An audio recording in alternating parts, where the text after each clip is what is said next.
Currently in the works is a new feature film in the spirit of the 1980s classics such as No Retreat, No Surrender, Bloodsport and Kickboxer called The Last Kumite. This is a crowdfunded production made by fans for the fans and will be starring some very familiar faces of the action genre, such as Cynthia Rothrock, Matthias Hughes, Kurt McKinney, Abdul and Mohammed Kissi, Billy Blanks and more. The movie's soundtrack will be composed by Paul Herzog, who provided the classic scores to Bloodsport and Kickboxer, and the title song which has already been recorded by the legend that is Stan Bush.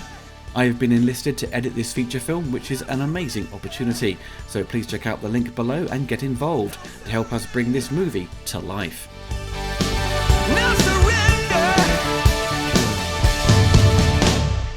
Hello everyone, it's Oliver Harper here, and for this kind of special sort of discussion I'm joined by the executive producer of The Last Kumite, Sean David. Now over the last few weeks I've run a few promos on my channel, and a number of my friends have sort of mispronounced the name and called it The Last Kumite, which I found quite amusing.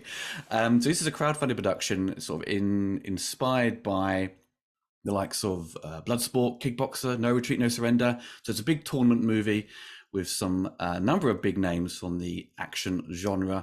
And Sean is here to discuss the project with me, because this is something we've been working on, Sean, isn't it, for, what, over a year? 16 months now. 16 months now. Crazy, isn't it? Time flies, man. Time flies. Well, first of all, thanks for having me on, man. I appreciate it. Big fan of your show, as you already know. That's the reason why I got you on board.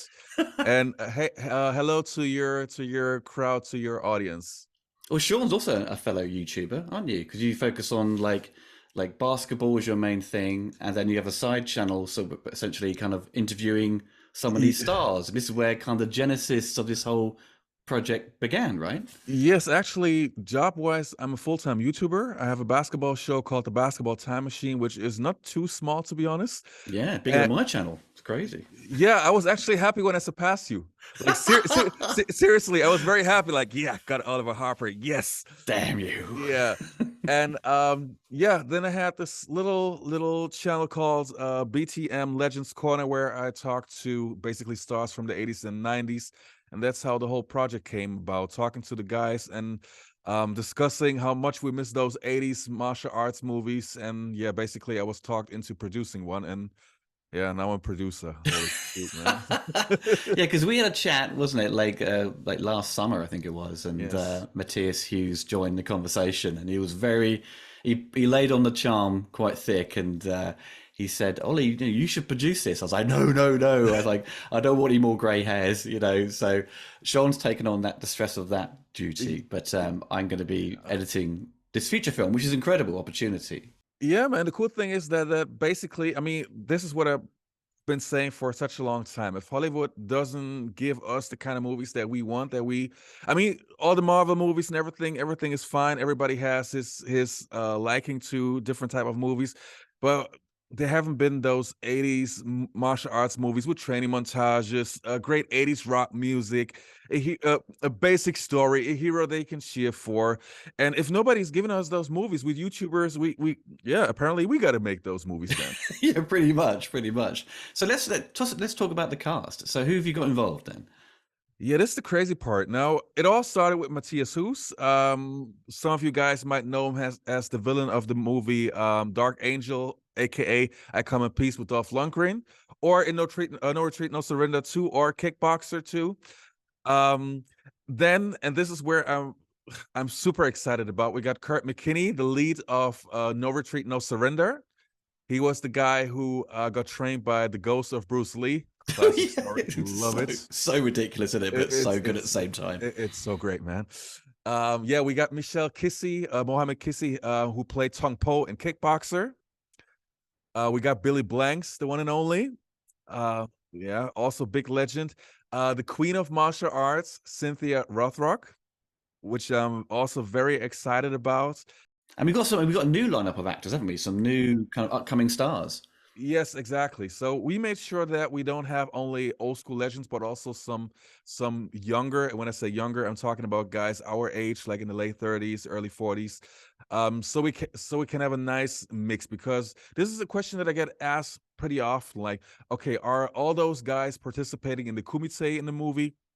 And I say no. Everybody has a role according to their age, but we also can't forget that martial artists, people who train their entire life, they age differently than you and I. Like, I don't know what it's like with you, but I'm 39. When I get up in the morning, I feel like I'm 60. When I hit 40, like last year, it's like suddenly I was in more pain than usual. Vision's a bit funny. I was like, what's going on? As soon as I hit 40, this went downhill. I was like, Y- no. Yeah, we age. So yeah, so it's a mix between those old school legends and the new school legends. I don't want to spoil too much, but you can be sure that the fighters that we assembled for that movie, they're amazing. They're top of their game. But and this is something that I'm also super excited about. We not only have an amazing cast, but we also have Paul Herzog, the man who was in charge of the music for Bloodsport and Kickboxer. I know you are also a big fan, right? Oh man, as soon as you said Paul was attached, I couldn't believe it because he'd done these incredible scores to, Bloodsport, Kickboxer, and suddenly he just disappeared, and I know he sort of went into sort of teaching the educational side of things, and I was just kind of baffled why he disappeared. It was just a change of the industry, not wanting to use synthesizers anymore, just want to go full orchestra. That's exactly the reason. I that when I talked to him, when I had him on my show, that was actually one of the first questions that I asked. Like, how come after 1991 you haven't scored a movie again? Because his sound was so iconic in the 80s, and you would think, okay, if somebody was so successful in his genre, that obviously some more work would follow. But it's exactly the way you said it. It was looked down upon on this synthy type of score, and yeah, yeah, basically I got him out of retirement now for That's this movie. that's incredible, man. I suppose it's like a similar situation with like Harold Faltermeyer, who did Beverly Hills Cop and Top Gun. Then the '90s, he just kind of disappeared, and suddenly he's back again with Top Gun Maverick. And but it's back in the '80s. The score which was a synthesizer score was a cheap option. But obviously now people sort of, well, we want to go back to full orchestra. But people still, Hans Zimmer, he's full on synthesizers, Yes. electronic scores. So it's not completely, something that studios have forgotten about. But yeah, but it's Yeah. great. Paul's back into it, and I've heard some of the samples of music Paul's provided, Sean, and it's just like this sounds exactly like Kickboxer and Bloodsport. It sounds like it's the same keyboard he's using and drum Yes. machines or whatever. It sounds like spot on. I was like, Jesus, I Yes. want it now. I want that soundtrack now. Yes, and the cool thing is, when I talked to him about it, he told me that he basically digged up all the old sounds. Like he basically was trying to find exactly the same equipment, exactly the same sounds to make it sound authentic.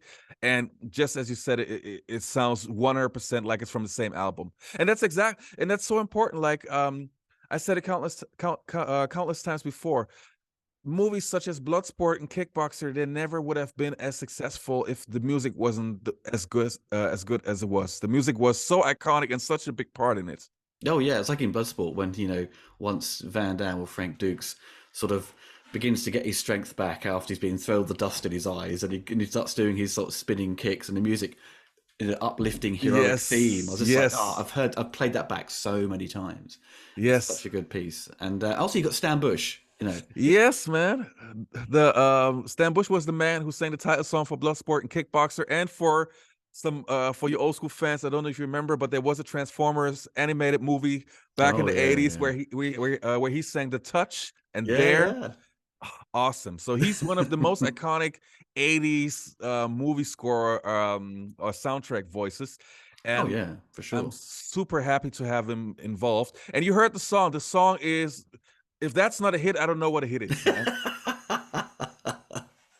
But it's also, we have to with a director on board, Ross Clarkson. He's worked on Undisputed sequels and Ninja. Also, he's worked on a bunch of other sort of Van Damme movies in the past as Second Unit. So, what's his kind of take on this? What was his when you spoke to him? What was his kind of vision for this project? Did he know what you wanted? Like, I want you Yes. to make this kind of movie. Yes, exactly. So finding the right director was a process. At first I wanted to have Sam Furstenberg.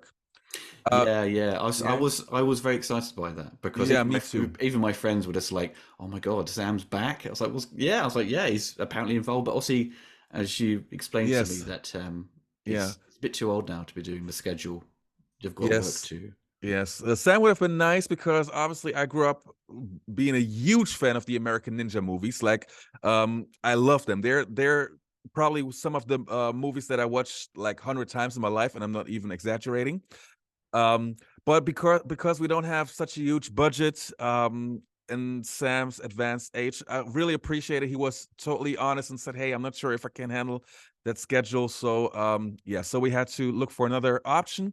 And we wanted to have Ross as the director of photography because he has a great eye for making scenes look in the style that we wanted to have.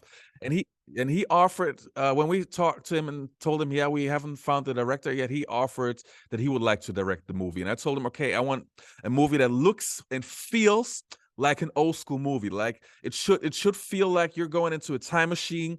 We drop you off in the 1980s, and you would see that movie in the cinema. And yeah, he basically said that he feels the same way about the project, and Oh, that's good. that's what we're striving for now. Obviously, because you've co-written the script, haven't you? And I've read pretty much through all of it now. I'm right at the end. But as I was reading it, it felt like, okay, this feels like an 80s movie. When I was sort of visualizing it as I was reading it through, and the style of dialogue, I was just like, this feels like it could be just a spin-off kind of movie to Bloodsport.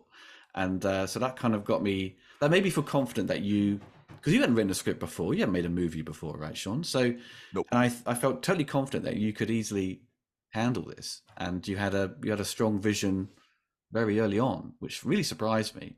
So I'm, the end results I think will be really, really intriguing and impressive for the fan base who have sort of been sitting around for ages, kind of waiting for something like this. Because I know you've been pestered and questioned, like, why isn't Van Damme in this? I've been asked this. Where's Yeah. Scott Adkins? So With Van Damme, obviously, it would have been nice to have him on board because, yeah, it's a fighting tournament movie. Van Damme, Bloodsport, yeah, makes sense. So the thing is, when we started this project, Van Damme announced that he doesn't want to do any more action movies. He announced that he has one more movie called What's My Name, and that should be his right, that should be his last action movie. So we thought, right, okay, yeah, let it go. It doesn't make sense. And at that time, we sent the script to him. So the timing wasn't the greatest. At that point, he didn't want to do those type of movies, so he was out of the picture. Scott Adkins, I talked to him a couple of times. Super nice, yeah, he's a very nice guy. super Yeah. nice guy. Had him on my show too, and yeah, the thing with him was he said that currently, because he already has a tournament movie franchise in the Undisputed movies, it's not nothing he wants to do at the moment, which I totally understand, totally respect. And also, we got to say, Scott did a fantastic job in the John Wick 4 movie recently. So he might have a chance to be in big budget movies now, which I wish for him. So this project, obviously, also wrong timing, but Yeah. I'm totally happy with the cast that we have right now. Also, Sure. we have a fresh face to play the lead, which Van Damme was also fresh face when he was in Yeah. Bloodsport. So maybe that's the way to go. When I wrote the script, basically I started writing the scripts. Matthias Hughes had some ideas which we also incorporated, and Russ Clarkson also added some stuff now. But when I wrote the script, I literally sat in the kitchen with my laptop, listening to Bloodsport, Kickboxer, and No Retreat, No Surrender soundtrack, and Nice. writing the script. And Wow. the reason why it feels authentic is because those are the only movies I know. Like I couldn't write a modern movie because I don't care too much about them. They're um I hope it doesn't sound mean or negative or something, but my personal tastes are old school movies, and Mm. so I can only write what I know. Well, So because yeah, reading the script, it didn't feel like it was trying to be modern in a way. There wasn't like this kind of use of technology in it. It was all just about the yeah, characters and the situation they put it to sort of yes, being forced to fight, in yeah. this tournament. So I thought that was really intriguing. Um, and obviously, we have to let the folks know at home that obviously investing in this crowdfunding. So, what sort of tiers have you sort of decided upon to sort of make this appealing to them? First of all, I gotta say this was the first time that I ever been on Kickstarter. Like, even though I had many projects, I was always afraid of Kickstarter because I thought, okay, this is going to be pure stress. And I always admired you for doing that. I thought, oh man, this man is crazy doing that uh every single time. But you gave me the confidence that we can pull it off. So the tiers that we offer now, we try to have some tiers that we felt like we as martial arts old school movie fans, like what would we want? So obviously we have the score and we have the Blu-ray, like the soundtrack and the Blu-ray. um but then we also have stuff like, for example, movie posters with the entire cast signing. So you have autographs from Cynthia Rothrock, Billy Blanks, Kurt McKinney, and so all the legends on one poster. We have such a large poster stand with silver, with a silver pen with autographs from the cast. Then we have, you can have the scripts. Then you can have, oh, this is something really cool, personal video messages. Like, for example, Kurt McKinney, the lead of No Retreat, No Surrender, sending you a personal video message. Then you can be in the movie. Yeah, Exactly. yeah, you Yeah, can this be is in a fight scene. Obviously, it's not cheap, but if you ever wanted to be in a movie, in such a movie, this is your one chance, man. so Yeah. is this like the cameo people get? Is that, I know at the beginning of the movie there is a tournament taking place, like, Yes. the There's hero this, sort of participates in, but also there's yes. bits later down the line, but I don't know which key sequences. They would be in the state tournament, which takes place in the beginning of the movie. Yeah, they could be in a fight sequence and also in some other scenes at the beginning of the movie. Then you can be an executive producer. Like, seriously, if somebody, like, if that option would come up in a movie like this, and I would have heard something like that, I would have jumped on that chance. Like, having your name as an executive producer in such a movie, I mean, how cool is that? Now, Yeah. obviously, people have asked me why I've been chosen to edit this. I suppose it's down to Sean. He likes my style of editing, but my approach to this, and depending on how Ross decides to shoot this, it's always cut after an impact, let everyone see everything in the take. Not I don't like the sort of fast cut editing that we see in American pictures. Well, they've kind of got better over time now, because now they've got better stuntmen, sort of, Yeah. and the directors behind the camera sort of appreciate like Hong Kong cinema and things like that. But it's kind of really just demonstrate to show these martial artists doing what they do best and not cutting stuff around, so they just kind of look like we're just doing it just for the energy. You want to see them do what they do best, Yeah. and follow. If you want it to feel authentic to that sort of blood sport kickboxer, it's very much to analyze and see how they cut those movies to sort Yes. of keep the rhythm going and keep the excitement going, and to show off what these martial artists can do. So that's going to be the fun part for me, is sort of going back to those movies and sort of analyzing how the edits are and try and replicate that, so people feel it's authentic, Yeah. to Yeah. the I, story. I mean, there are plenty of reasons why you are why you are on board. Obviously, what you just explained. I like your style of editing, but to me also, I feel that this project is like, it's a real fan project. It's a passion project for us fans, and I felt like I want as many people that I know that have a real passion for that project. I want to have as many people on my team that really, really, really love those movies. Like, I could have easily gotten somebody from the States or so, who has cut thousands of movies before, but I wanted to have people that really love those movies and who really grew up on those movies, who feel that this is something special to them. Sure, sure, sure, sure. So that's why we got you. That's why we got Jason Brand from So Bad It's Good, also a fellow YouTuber with a great audience, with a great show too. So this is a real fan passion project, and it should also feel with the Kickstarter campaign that us plus you guys out there, you fans, that we help ourselves in producing such a movie together. Yeah, yeah, spot on. It's made for the fans, for the fans, as Yes, it were. exactly. Is there a certain thing like, have you thought about sort of the production design of the movie? How do you think it's going to look, especially for the tournament sequence? Where everything's going to come into play. Are you sort of envisioning a sort of a dark kind of visual look to it, or you want it sort of very bright and colourful like Bloodsport, or something I'm more not gonna dark? spoil that. Come on, Oliver, you already gave some plot points away. Come on, Yeah, come man. on. You got to give some people some little bit of juice. You know what I mean? I can tell you we bought the ring a week ago. We have it custom made, and that shit is expensive, man. It really hurt. Like when I pressed that sent the money button, I almost started crying, man.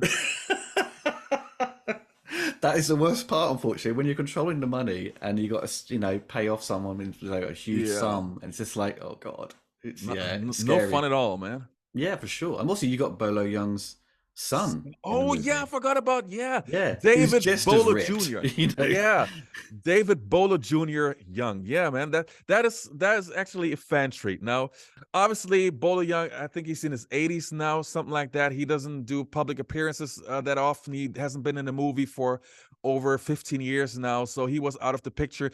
But to have a son who looks just like him, I think that's a nice treat. Yeah, the Kickstarter campaign is only a couple of days left, and this is the important part. The reason why you should support this movie. Now, I don't know how many movies like this you have seen in the past 10 to 15 years, but I can't think of a single one like that.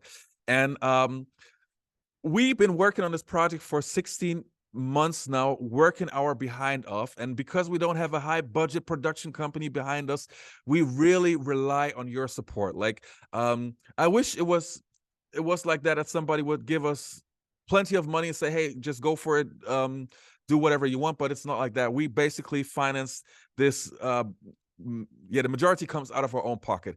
We need your guys' support to realize this project, and I hope that Oliver and I were able to convince you that this is a cool project, and every single person, every single dollar, everything counts. So please support us, help us to bring this incredible movie to life. Well, folks, yeah, if you're interested in supporting this campaign and this production, there's links below.